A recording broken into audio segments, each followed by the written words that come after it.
Saya terkejut baca buku Wang Emas daripada mentor saya tadi. Dalam ni dia ada bagi tahu bahawa kos menunaikan haji akan jadi lebih rendah kalau kita tukarkan dalam bentuk emas. Okey, mari saya bagi contoh.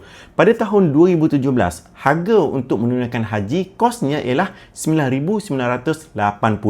Pada tahun tersebut, emas bernilai 181 gram. Jadi, kalau kita nak tunaikan haji, kita kena ada lebih kurang 56 gram. Kemudian pada tahun 2023, kos untuk menunaikan haji naik menjadi 10,980. Tetapi kita kena ingat, pada tahun 2023, harga emas telah pun naik kepada 280 untuk 1 gram yang sama, menjadikan kos untuk menunaikan haji hanyalah 40 gram sahaja.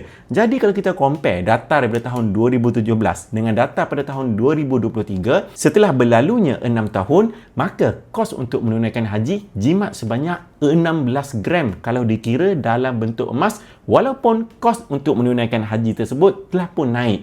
16 gram tu banyak mana? Banyak tu Pan. Contoh kat sini ada gold bar 10 gram, ini baru 10, tambah 1 dinar jadi 14, nak jadikan 16 kena ambil lagi 2 keping kat sini. 1, 2. Jadi inilah penjimatan yang anda akan dapat kalau anda tukarkan kos menunaikan haji dalam bentuk emas. Jadi, sesiapa orang-orang muda yang mana dah daftar haji, dah ada tabungan yang cukup dalam tabung haji, tetapi anda nak dapatkan lebih penjimatan, sebabnya kita nak tunaikan haji ni lambat lagi, maka tukarkan dana tersebut dalam bentuk emas.